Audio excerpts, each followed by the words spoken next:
Hello everyone, welcome to my new blog. আজকে তোমাদের সাথে শেয়ার করব একটা পুরো দিন আমি কি করেছি। তো বেসিক্যালি এই ধরনের ভিডিও আমি প্রথমবার তৈরি করছি। সকালবেলা আমি চা রুটি দিয়ে নাস্তা খাই। এটা আমার প্রতিদিন সকালের কাজ। তারপর আমি স্কুলে চলে গিয়েছি রিক্সা ধরে। তারপর ক্লাসে যাওয়ার জন্য প্রস্তুতি নিচ্ছি এবং আমি অ্যাসেম্বলি জয়েন করেছি। তো ক্লাস শেষ করে আমি এখানে একটু টিফিন খাচ্ছি। আমি ক্লাসে আসলে ভিডিও করতে একদম পছন্দ করি না। তাছাড়া আসলে সময় পাওয়া যায় না ক্লাসরুমে ভিডিও করার। তো এরপর আমি আমার পরবর্তী ক্লাসের জন্য প্রস্তুতি নিচ্ছিলাম। কারণ যত ভালো শিক্ষকই হই না কেন একটু প্রিপারেশন নেওয়া উচিত। এরপর সমস্ত ক্লাস শেষ করে আমি টিচার্স রুমের দিকে চলে যাচ্ছি। আর এই মোমেন্টটা এত ভালো লাগে। সব ক্লাস শেষ করে ফাইনালি আমি টিচার্স রুমে গিয়ে বাচ্চাদের যা এইচডাব্লিউ কপি ছিল চেক করছিলাম।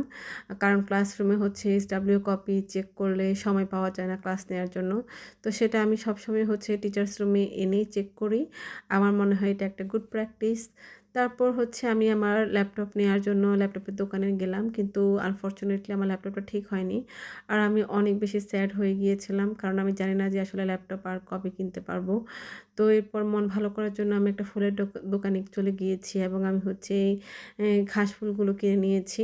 অনেক সুন্দর ফ্লাওয়ার্স ছিল দোকানটাতে, মন ভালো হয়ে গিয়েছে। তারপর আমি ফ্লাওয়ার্স নিয়ে বাসার দিকে রওনা দিয়েছি। এরপর বাসায় এসে আমি আমার গাছগুলোকে একটু পানি দিচ্ছিলাম।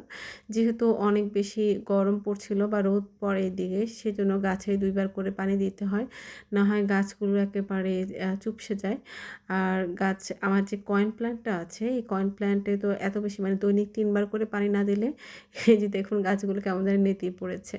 এইজন্য আমার কয়েন প্ল্যান্টটা অনেক বেশি পানি ডিমান্ড করে, তাকে অনেক বেশি পানি দিতে হয়। এরপর আমি যে ফ্লাওয়ার্সগুলো এনেছিলাম সেগুলোকেও সাজিয়ে রাখলাম।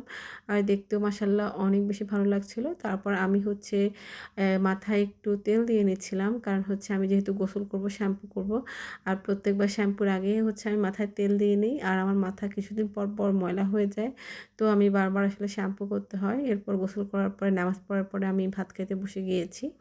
তো আমি ভাত মাখিয়ে নিচ্ছি, আর আমি মাছ দিয়ে ভাত খাচ্ছিলাম। কারণ মাছ দিয়ে ভাত খাওয়াটা আসলে আমার কাছে অনেক শান্তি লাগে। প্রতিদিন মাংস খেতে আসলে আমার খুব একটা ভালো লাগে না। তারপর আমি একটু রেস্ট নিচ্ছিলাম, আর রেস্ট নিতে অলমোস্ট সন্ধ্যা হয়ে চলে এসেছে। তো সন্ধ্যার পর আমি একটু বাইরে গিয়েছি আবার।